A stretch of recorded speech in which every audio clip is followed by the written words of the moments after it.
সুপ্রিয় দর্শক, আসসালামু আলাইকুম। বৈশাখী টেলিভিশন কর্তৃক আয়োজিত নারী ও জীবন অনুষ্ঠানে আপনাদের সবাইকে অভিনন্দন।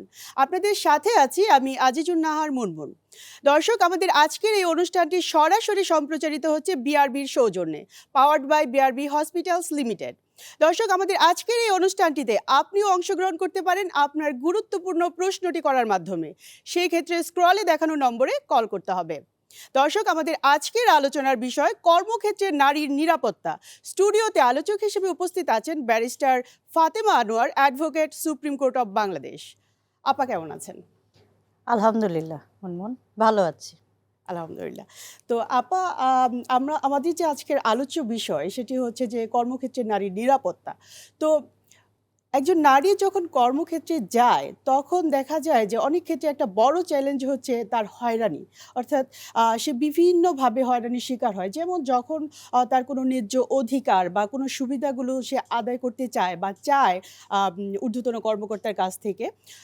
ইভেন যখন কোনো কথা বলে বা কোনো কাজ করে, যে কাজগুলো আসলে প্রতিষ্ঠানের ইন্টারেস্টের বাইরে বিরুদ্ধে যায় কিন্তু আসলে বৈধ। সো এই ক্ষেত্রে দেখা যায় যে একজন নারীকে বিভিন্ন সুবিধা থেকে, বিভিন্ন রাইটস থেকে তাকে বঞ্চিত করা হয়। লাইক তাকে ইনক্রিমেন্ট দেওয়া হয় না, প্রমোশন বন্ধ করে দেওয়া হয়, প্রমোশন আটকে দেওয়া হচ্ছে, বা তাকে এক জায়গা থেকে আরেক জায়গায় ট্রান্সফার করে দেওয়া হয়, বা তাকে চাকরি থেকে বরখাস্ত করে দেওয়ার মতো ঘটনা ঘটে। তো আমি আপনার কাছ থেকে জানতে চাচ্ছি যে এই যে ওয়ার্ক প্লেসে এরকম হ্যারাসমেন্টের শিকার হচ্ছে নারীরা, এই বিষয়টি ইসলামের আলোকে যদি একটু বিশ্লেষণ করতেন আপা। আচ্ছা, প্রথমত আমি বলতে চাই মুনমুন যে আসলে টপিকটা কিন্তু অনেক ভাস্ট, রাইট। অনেক বড় টপিক। আর আমরা কর্মক্ষেত্রে নারীর প্রথমত চিন্তা করব স্বাচ্ছন্দ্যবোধ। জি। স্বাচ্ছন্দ্যবোধের মধ্যে হয়রানিটা একটা ফ্যাক্টর, কিন্তু অনেকগুলো ফ্যাক্টর আসে। তো স্বাচ্ছন্দ্যবোধের ভেতরে ইসলামের আলোকে যদি আসতে চাই, তার আগে বলতে হবে যে আমরা ব্যাপারটা বা বিষয়টা আপনার অসম্ভব প্রাসঙ্গিক হয়ে গেছে আমাদের দেশের প্রেক্ষাপটেও। কারণ আচ্ছা। যখন একটা আলোচনায় আসবো তো আমার প্যারামিটারগুলো আসলে ঠিক করে দিতে হবে। তো আচ্ছা। আমি প্যারামিটারটা একটু লিমিট করছি। আমরা আমাদের দেশের প্রেক্ষাপটে থাকি, ওকে। আর হচ্ছে যে আমরা যার কারণে ওই যে কালচারাল পার্সপেক্টিভটা আসে তাহলে। তো আমাদের দেশের প্রেক্ষাপটে থাকলে দেখা যাচ্ছে যে কর্মসংস্থানে নারীর বিচরণ অর্থনৈতিকভাবেই এখন অনেকখানি প্রয়োজনীয় হয়ে পড়েছে। আচ্ছা। এমন না যে শখের বশে সব নারীরা কর্মক্ষেত্রে যান। আচ্ছা। So starting from absolutely blue collar jobs থেকে শুরু করে আরএমজি ওয়ার্কার্স থেকে শুরু করে ফ্যাক্টরি ওয়ার্কার্স থেকে শুরু করে টপ এক্সিকিউটিভস পর্যন্ত নারীরা এখন অনেকেই কর্মক্ষেত্রে যান, যার কারণে বিষয়টা প্রাসঙ্গিক। তো জি। স্বাচ্ছন্দ্য বোধের মধ্যে আপনি যে কথাগুলো এনেছেন অনেকখানি আমাদের এমপ্লয়মেন্ট ল দিয়ে কাভার্ড আছে যে আমি কখন ইনক্রিমেন্ট বা কখন প্রমোশন বা আমার কন্ট্রাকচুয়াল সার্ভিস, সেগুলো নারী পুরুষের ক্ষেত্রে সিমিলার।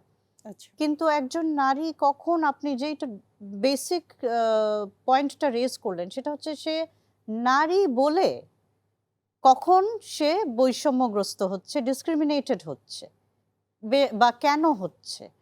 তো এটা আমরা আমাদের যেটা প্র্যাকটিক্যাল অবজারভেশন সেখান থেকে বলি যে একজন নারীকে জেনারেলি কর্মক্ষেত্রে সামাজিকভাবে আমরা অনেক দূর এগিয়ে এসেছি, কিন্তু একজন নারীকে আসলে ইকুয়াল হিসাবে অপরচুনিটি দেওয়া বা অ্যাকসেপ্ট করা এখনো ইটস আ ফার ক্রাই আচ্ছা। বাংলাদেশে। হয় হয় না যে তা না, জেনারেলাইজ করা ঠিক হবে না।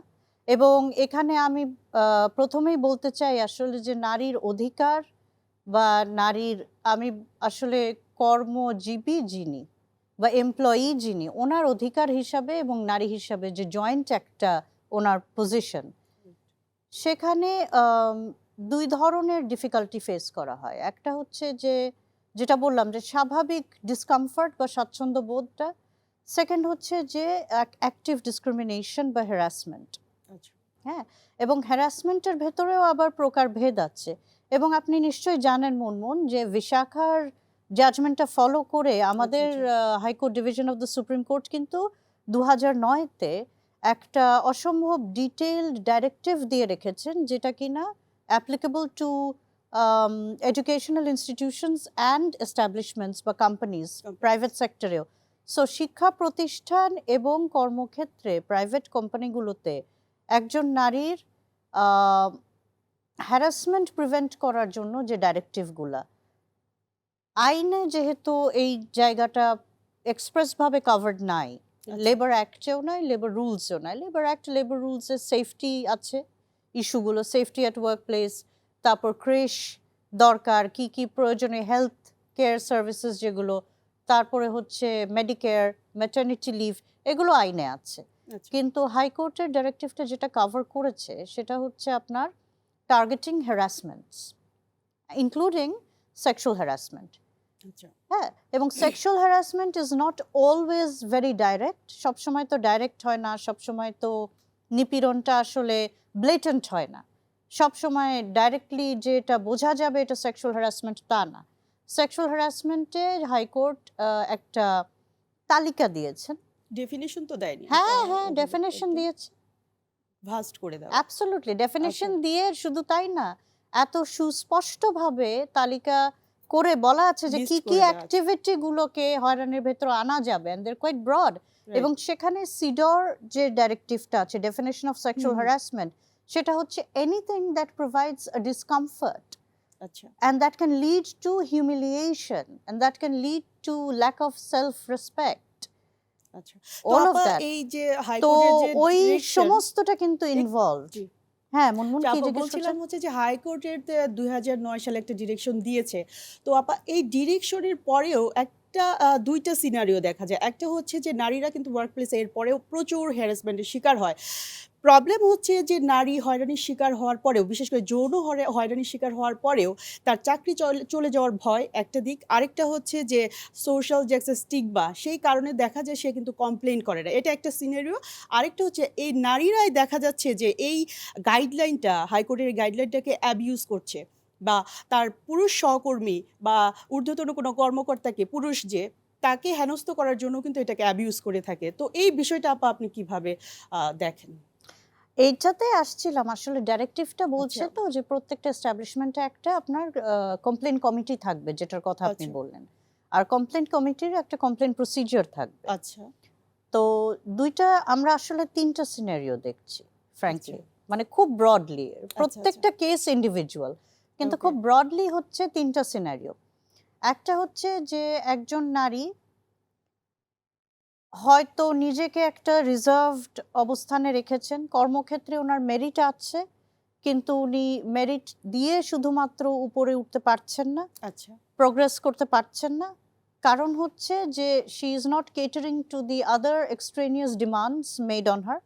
আমার সাথে বসে কফি খাও না, বা চলো আজকে ওখানে বেরিয়ে আসি, বা ওই যে যেটা বললাম body language, aura, it does not have to be directly sexual, it can be any type of harassment. আচ্ছা বা আচ্ছা আমি হয়তো কোনো ডিউ প্রসেস অ্যান্ড কমপ্লায়েন্ট ম্যানারের বাইরে যাব না, আচ্ছা আমি হয়তো কোনো করাপশন বা ইয়ে দেখে ফেলেছি, বা তার বাইরে যাব না। সেই ক্ষেত্রে দেখা যাচ্ছে যে হ্যাঁ, সে ডিসক্রিমিনেটেড হচ্ছে, সে কমপ্লেনটা করতে পারছে না। কমপ্লেন করার প্রতিকার পাওয়ার মধ্যে যে ইয়েটা, ডিফিকাল্টিটা, সেটা হচ্ছে যে কিছু কিছু জিনিস যেটা হাইকোর্টও আইডেন্টিফাই করেছে, যেটা আমরাও বুঝি, আই এম শিওর পুরুষরা যাদের মা আছেন, বোন আছেন, মেয়ে আছে, তারাও বোঝেন, কিছু মশকরা, কিছু jokes, they are not for the workplace. Right কিছু লুকস, কিছু attitude, they are not for the work place.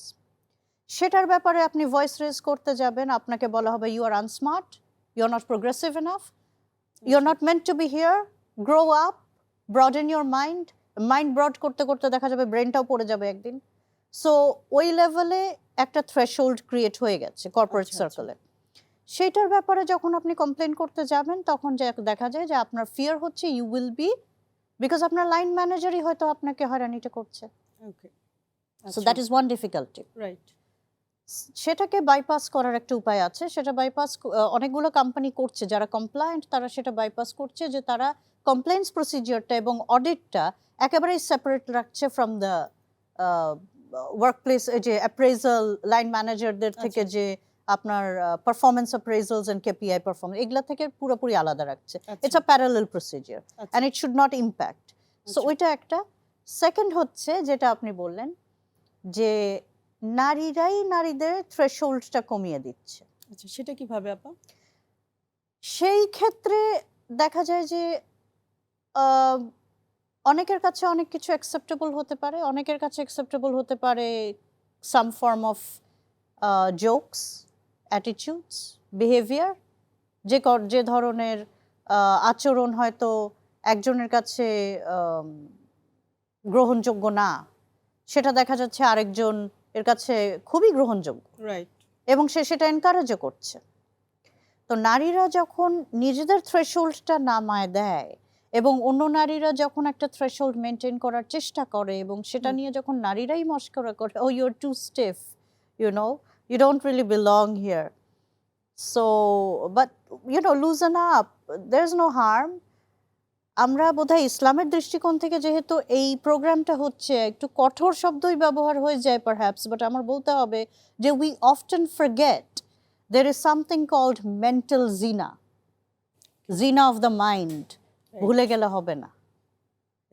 So আমি বসে বসে খোশ গল্প করব, আর আমি কিছু টাইপের জোকস অ্যান্ড কিছু টাইপের অ্যাটিটিউড অ্যান্ড কমপ্লিমেন্টস আমার খুব পছন্দ হবে। I must be aware that perhaps I am encouraging something. আমি হয়তো ইসলামের দৃষ্টিকোণ থেকেই, নর্মাল প্যারামিটার্স তো আছেই, বাট আমি যখন ইসলামের স্ট্যান্ডার্ডের বাইরে গিয়েই আমি জিনিসগুলোকে অ্যাকসেপ্ট করছি, তখনই কিন্তু আমি আসলে একটা থ্রেশহোল্ডের বাইরে চলে যাচ্ছি, রাইট। প্রোটেক্টিভ থ্রেশহোল্ডের। তারপরে এটা নামতে নামতে নামতে একটা পর্যায়ে আসে যখন আমার কাছে গ্রহণযোগ্য লাগে না, I want to complain, I can't. So দুইভাবে হচ্ছে, একটা হচ্ছে যে আমি নিজেই আউট অফ পোলাইটনেস হয়তো আমার অরা, মেন্টাল ভেল বলে একটা জিনিস আছে না আমাদের প্রত্যেকেরই, আমরা we can be friendly with, ইউনিভার্সিটিতে উই স্টাডিড ইন কোয়েডস, রাইট, আমরা তো Okay. কো এডুকেশনে পড়েছি, সব কিছুই হয়েছে। বাট থার্ড যেটা, অনেক সময় একজন নারী এতটাই কর্মব্যস্ত থাকেন বা সে নিজে ভেতরে এতটাই পিওর অ্যান্ড ইনোসেন্ট যে সে সিগন্যালগুলো ধরতে পারে না, আচ্ছা। যে দের আর রং সিগন্যালস কামিং ইন, ফেভার্স একজন জিজ্ঞেস করতে পারে, এটা বস লেভেলে হতে পারে, কলিগ লেভেলে হতে পারে, পুরুষ কলিগদের থেকে হতে পারে, অথবা ইন্টিমিডেশন হয়তো বুঝতে পারছে না। তখন যখন একটা থ্রেশহোল্ড ক্রস করে যায়, তখন সে বুঝে যাচ্ছে আমি হয়তো, দ্যাট ইজ ভেরি ইনোসেন্ট। আচ্ছা, আচ্ছা।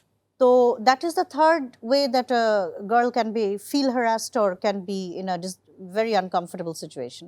ওইটার জন্য যেটা আমরা সাজেস্ট করে থাকি যে একটু সেলফ অ্যাওয়ারনেসটা বাড়ানো, আচ্ছা। সেলফ অ্যাওয়ারনেসটা বাড়ানো, এবং এখানেও আসলে যেটা বলতে হয়, জেনারেলি সবার জন্যই এটা ঠিক, কিন্তু আমাদের তো ইসলামে যে হুদুদের যে থ্রেশহোল্ডগুলো আছে সেগুলো মেনটেন করলে আসলে এমনিতেই একটা সেফ জোনে মনে হয় থাকা যায়। আপা, সংক্ষেপে যদি ওই থ্রেশহোল্ড গুলো একটু বলা যায়, সম্ভব কি? আমার দর্শকদের উদ্দেশ্যে। আমরা actually even without the Islamic percept, কারণ আমাদের তো ইসলামিক কিছু বিধান দেয়াই আছে, আমাদের বিধান আছে, আমরা ওইভাবে চলতে পারি আচ্ছা। যদি অ্যাডপ্ট করি। কিন্তু তাছাড়া জেনারেলিও সবার ক্ষেত্রেই যেটা আমরা সাজেস্ট করে থাকি, ওয়ার্কপ্লেস একটা হচ্ছে যে অরা, বডি ল্যাঙ্গুয়েজ Okay. প্রফেশনাল রাখা, সেকেন্ড হচ্ছে অ্যাটায়ার অ্যান্ড লুকস আচ্ছা। প্রফেশনাল রাখা। যতটাই ফ্রেন্ডলি থাকি না কেন, কর্মক্ষেত্রে চেষ্টা করব যে আম, সেটাকে প্রফেশনালিজমের ভেতরে রাখা। আর হচ্ছে যদি কোনো ডিসকমফর্ট হয় সেটা বলা, অ্যাটলিস্ট প্রকাশ করার সাহসটা থাকতে হবে। এটা নিজেদের উপরে পুরোটা নিয়েও লাভ নাই, সমাজটাই এমন পারভার্টেড হয়ে যাচ্ছে দিনকে দিন যে অনেক সময় একজন নারীর আসলে কিছু করারও থাকে না, even after taking all of this protections যে হয়রানি হচ্ছে না তা কিন্তু না। আচ্ছা। এবং সেই ক্ষেত্রেই দেখা যাচ্ছে ডিসক্রিমিনেশন বেশি। এবং যখন আমি পশ ট্রেনিংসগুলো করাই বা অ্যাওয়ারনেস প্রোগ্রামসগুলো করাই কর্পোরেট ক্লায়েন্টদের জন্য, তখন কিন্তু এই কথাটা একটু নিয়ে আসি, কারণ অনেক সময় দেখা যায় যে আমার চেহারা দেখে হয়তো কিছু কিছু মুচকি হাসি যে আমি দেখি না তা না, যে অ্যাটায়ার নিয়ে যখন কথা বলছি। তো একটা কথা একটু না বললেই নয়, সেটা হচ্ছে যে আমরা তো খুব লিঙ্কনসিনের ব্যারিস্টার, তো লিঙ্কনসিনে কিন্তু for female barristers dress code is very strict. আচ্ছা। We can't wear pants, skirt পরতে হবে এবং সেই স্কার্ট কোনোভাবেই হাঁটুর উপরে থাকা যাবে না। আচ্ছা। শার্টের ফ্রন্ট বাটন কোনোভাবেই খোলা থাকা যাবে না, চুল কখনোই প্রফেশনালি ছাড়া বাঁধা যাবে না। সো আমার যদি সেখানে গিয়ে আমরা ড্রেস একটা কোড মেনে চলতে হয়, তো এটা আমার মনে হয় আমরা বললে এটা পলিটিক্যালি ইনকারেক্ট হয়ে যায় আজকাল, যা দেখছি that should not be the case. আচ্ছা আপা একটা ফোন আছে। জি, আহ, দর্শক কে বলছেন, কোথা থেকে বলছেন, আপনার প্রশ্নটি করুন। আচ্ছা, আসসালামু আলাইকুম। আচ্ছা, আমি মিরপুর থেকে বলছি। জি ভাই আচ্ছা বলেন। ম্যাডাম, আমি বলছিলাম, অনেক মহিলা অফিসে চাকরি করে, ওদেরকে অনেকক্ষণ অফিসে থাকতে হয়, যার ফলে গরমের সময়, গরমের কারণে হোক অথবা বিভিন্ন কারণে হোক, এতক্ষণ মাথায় কাপড় রাখা, হিজাব পরা, ওরা কি আমাদের অসহ্য লাগে। হ্যাঁ, এই ব্যাপারে তুমি হিজাব খুঁজে ফেলে, এই ব্যাপারে ইসলাম কি বলে? এটা কি বড় ধরনের সমস্যা হয়? এটাই, ধন্যবাদ। জি ভাইয়া, আপনাকে অসংখ্য ধন্যবাদ, আপনার প্রশ্নটি আমরা পেয়েছি। আপা, ওই তো যে প্রশ্নটি ছিল যে আসলে কর্মক্ষেত্রে থাকার সময় যদি অনেকক্ষণ হিজাব পরে থাকা হয় সেক্ষেত্রে আসলে এটা অনেকটাই অস্বস্তিকর। তো আসলে ইসলাম এক্ষেত্রে কি বলে? মুনমুন, ইসলাম কি বলে আপনিও জানেন ভালো মতন, জি, আমিও জানি। যিনি প্রশ্নকারক উনিও নিশ্চয়ই জানেন ইসলাম কি বলে। জি, এটা তো একটা প্র্যাকটিক্যাল সমস্যা। জি, জি। তো যেখানে যতটুকুন কমফোর্টেবলি নিজেকে ইসলামের অ্যাটায়ারে রাখা যায়, একেবারে ডিসকমফর্ট ইয়ে না করে, মানে অবভিয়াসলি হেলথ রিজনস থাকলে বা হাই ব্লাড প্রেশার ইত্যাদি ইত্যাদি থাকলে। আর কর্মক্ষেত্রে মেয়েদের অনেকক্ষণ থাকতে হয়, সেই ক্ষেত্রে কিন্তু আইন আছে যে মেয়েদেরকে আসলে কতক্ষণ কর্ম কর্মসংস্থানে থাকার নিয়ম আছে একটা, তাই না? আচ্ছা। সেকেন্ডলি হচ্ছে এখানে ইয়েদের নজরে আনতে হবে, যারা এমপ্লয়ার, ম্যানেজমেন্ট, তাদের নজরে আনতে হবে। আপনার সাথে একটু আগে যে আলাপটা হচ্ছিল হুম, হুম, হুম। বিরতিতে, যে comfortable work place is also necessary. Necessary, for right, example, আমি কতটা এক্সপোজ যাচ্ছি, রাইট। যদি সবগুলো নারীকে একটা এরিয়া দিয়ে দেওয়া যায়, হুম, এ হুম। ধরনের যদি কিছু সাজেশন দেওয়া যায়, যে আমি তাহলে একটা ভেইলড, একটা কাভার্ড বা একটা স্ক্রিনড এরিয়াতে আমি কাজ করছি, যেখানে ফ্যান বা বাতাস বা আলো, এগুলো তো ইনফ্যাক্ট লেবার অ্যাক্টেই আছে যে কত দূরত্ব থাকতে হবে, কয়টা জানালা থাকতে হবে, এবং কয় ফিট এই ধরনেরও আছে যে কত ফিটের ডিফারেন্স থাকতে হবে, কতটা এয়ার সার্কুলেশন থাকতে হবে। এগুলো কিন্তু শুধু নারীদের জন্য না, হ্যাঁ, এটা কিন্তু এটা লেবার অ্যাক্টের সো লেবার কমপ্লায়েন্সে একটা আছে কিন্তু 2015 যে রুলস জি বিধি আপা, জি, জি। সেখানে যথেষ্ট। তো ওই ক্ষেত্রে আমার মনে হয় যদি ডিসকমফোর্ট হয় তাহলে ম্যানেজমেন্টের নজরে আনা, যে দেখেন আমরা তো লেহাজের মধ্যে থাকতে চাচ্ছি, হুদুদের মধ্যে থাকতে চাচ্ছি, আমাদেরকে একটু সহায়তা করুন। আমার তো মনে হয় বাংলাদেশের প্রেক্ষাপটে এমন কি কোনো এমপ্লয়ার বা ম্যানেজমেন্ট আছে যারা এত ভদ্র একটা সাজেশনকে উপেক্ষা করবে? অসংখ্য ধন্যবাদ আপা। তো এই এই এই প্রশ্নেরই প্রাসঙ্গিকভাবে আমি বলতে চাচ্ছি যে আপা, অনেক সময় যে বিরতির আগেও কথা হচ্ছে, বিরতির সময়ও কথা হচ্ছিল যে অনেক সময় বসছে বাট ডিসটেন্স এতটা ওপেন থাকে বসার জায়গাটা, সিটিং অ্যারেঞ্জমেন্ট মেয়েদের। তো সারাদিনব্যাপী কাজ করাটা একটা কষ্টের বিষয় হয়ে যায়, এত এক্সপোজ থাকে। আরেকটা হচ্ছে যে যদি মেয়েটা প্রেগনেন্ট থাকে তার জন্য আরও অস্বস্তিকর, কারণ পুরো দিনই তাকে বসে থাকতে হচ্ছে এবং সবার সামনেই বসে থাকতে হচ্ছে। সো এই ক্ষেত্রে দেখা যাচ্ছে কোনো রেস্টরুমেরও ব্যবস্থা অনেক সময় থাকে না। তো এই বিষয়টি আপা কিভাবে দেখেন? রেস্টরুমের ব্যবস্থা জি, particularly for women, pregnant women, তারপরে হচ্ছে রমজানে অনেক সময় কিছু রেস্ট লাগে। রাইট তো আপা। সেটা আপনার আইন এবং বিধিতেই আছে, ইট ইজ আচ্ছা, ম্যান্ডেটরি। আচ্ছা, সেটা যদি না থাকে তাহলে labour directorate should look into that. কোনো আচ্ছা। কর্মসংস্থানে যদি না থাকে তাহলে সেটা নন কমপ্লায়েন্সে পড়ে যায়, দ্যাট মাস্ট হুম, বি হুম। দেয়ার। আচ্ছা, আমাদের মতন ইন্ডিপেন্ডেন্ট প্রফেশনে আসলে উই আর ডিসঅ্যাডভান্টেজড, কারণ আমাদেরকে আইন ওই প্রোটেকশনটা দেয় না। আচ্ছা। হ্যাঁ, তো বাট যেটা আমরা যেটা ধারণা করছি যে প্রত্যেকটা কর্মসংস্থানে যারা এমপ্লয়ি, হুম, হুম, হুম। তারা তো they are protected by the law in that case. আচ্ছা। ডিস্টেন্স, আর যেটা বললাম যে এটা আসলে ম্যানেজমেন্টকে অ্যাওয়ারনেস ক্রিয়েট করারও কিন্তু ওই ডাইরেক্টিভের মধ্যে আছে, যে এই যে ট্রেনিংগুলো যে আমরা হুম, করছি হুম, হুম। ম্যাক্সিমাম তো আসলে মাল্টিন্যাশনালরা চায় ট্রেনিংগুলো, because they want to be compliant with the আচ্ছা, ল। আচ্ছা। সো এটা যদি আস্তে আস্তে আমরা অ্যাওয়ারনেসটা বাড়াতে পারি, হুম, হুম, কমপ্লায়েন্সের হুম। দিকে নিতে পারি, তাহলে এইসব বিষয়গুলো কাভার্ড হয়ে যায়। আচ্ছা। যে নারীদেরকে যে কমফর্ট জোন, বা আমি একেবারে ওপেন টেবল বা ফ্রি ওপেন ফ্লোর না রেখে একটু হুম, যারা প্রাইভেসিটা চাচ্ছে তাদেরকে একটু প্রাইভেসি দেওয়ার ব্যবস্থা করি, not perhaps not cubicles, but at least টেবলগুলো ওইভাবে প্লেসিং করা বা ইয়ে করা যে একটু কাজ করতে পারবে রিল্যাক্স করে, এটাই আর কি।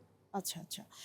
তো আপা কর্মক্ষেত্রে আরেকটা বিষয় দেখা যায় যে কোনো সুবিধা বা কোনো ফ্যাসিলিটিস বড় ধরনের কোনো ফ্যাসিলিটিস যেটা আসে স্পেশাল ফ্যাসিলিটিস যেগুলো।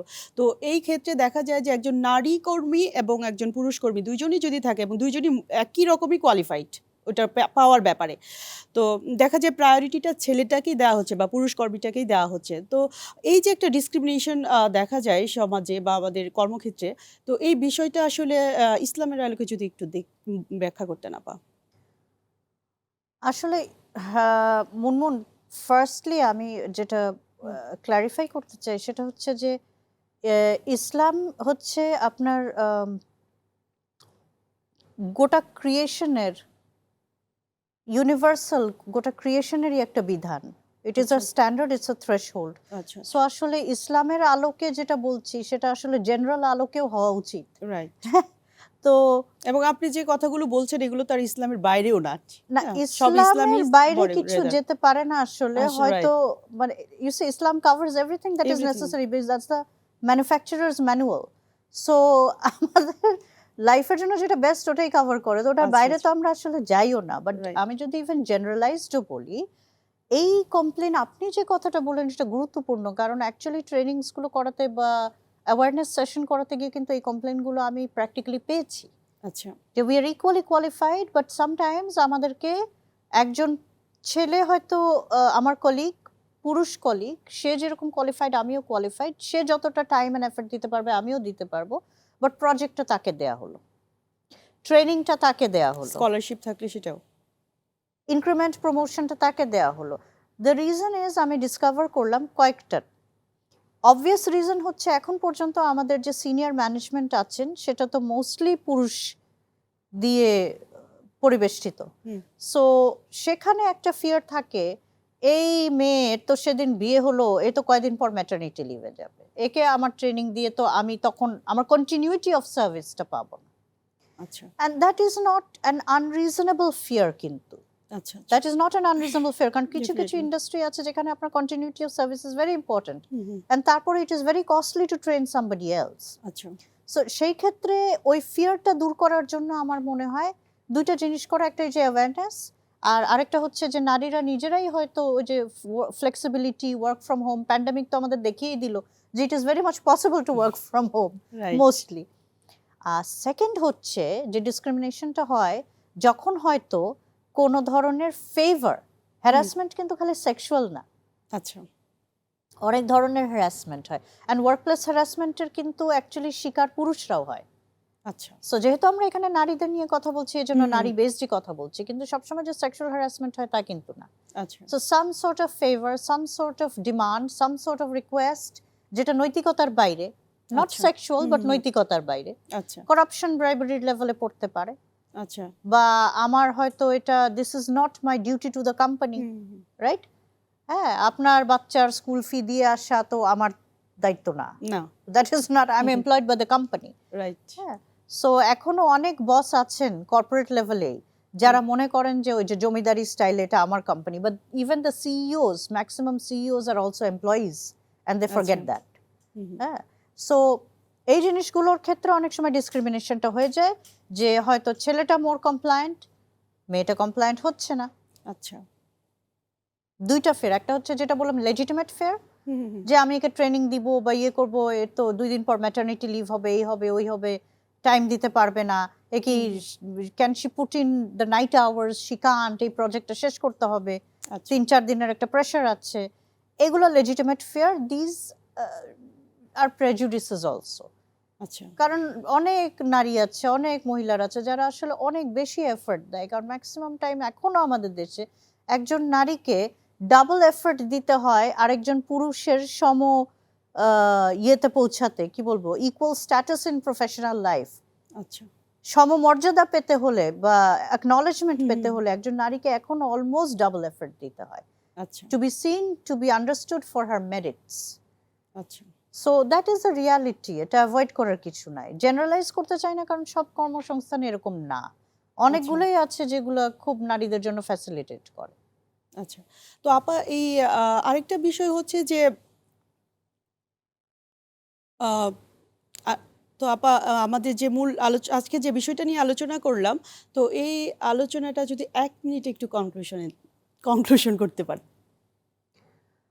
কনক্লুশনে আসতে গেলে তো যেহেতু আমরা নারী ও জীবন নিয়ে আলাপ করছি, যেহেতু একজন নারী হিসাবে আমাদের কর্মসংস্থানে যেতে আচ্ছা। হচ্ছে বা যেতে বাধ্য হচ্ছে, এবং মনে রাখতে হবে যে আমাকে বললেই হলো না যে আমি ইসলামিক লাইফস্টাইলে আছি কিনা, কারণ আমরা জানি যে হযরত খাদিজা আল কুবরা রাদিয়াল্লাহু তাআলা আনহাও she was the leader of the guild of merchants for Mecca, she was a business woman. আচ্ছা। সো কনক্লুড করতে গেলে নারীদের ক্ষেত্রে আমি বলবো যে আমরা আমাদের বিধান যেটা দেওয়া আছে সেটাকে যদি আমরা সম্পূর্ণরূপে লিমিটেশন না ভেবে সেটাকে আমরা যদি একটা প্রোটেকশন হিসাবে নেই, সেটাকে আমরা একটা বেনিফিট হিসাবে নেই, এবং সেখান থেকে শুধু লেহাজ বাইরের যেটা সেটা না, আমরা ইন্টারনালাইজ করে আমাদের অরা, আমাদের বডি ল্যাঙ্গুয়েজটা প্রফেশনালিজমের দিকে নিয়ে যেতে পারি, এবং জানি যে আল্লাহ সুবহানাহু ওয়া তাআলা অবশ্যই রহমত বর্ষণ করবেন যদি আমরা ওনার বিধান ফলো করি, আপা আমরা সেফ থাকবো। জি, আপা আপনাকে অসংখ্য ধন্যবাদ আপনার গুরুত্বপূর্ণ আলোচনার জন্য। আপনাকেও ধন্যবাদ মুনমুন। জি। দর্শক দেখছিলেন বিআরবি নিবেদিত powered by BRB hospitals limited নারী ও জীবন অনুষ্ঠানটি। আজকের মতো এই অনুষ্ঠানটি এখানেই শেষ করছি। আগামী পর্ব দেখার আমন্ত্রণ রইল। ভালো থাকুন, সুস্থ থাকুন। আল্লাহ হাফেজ।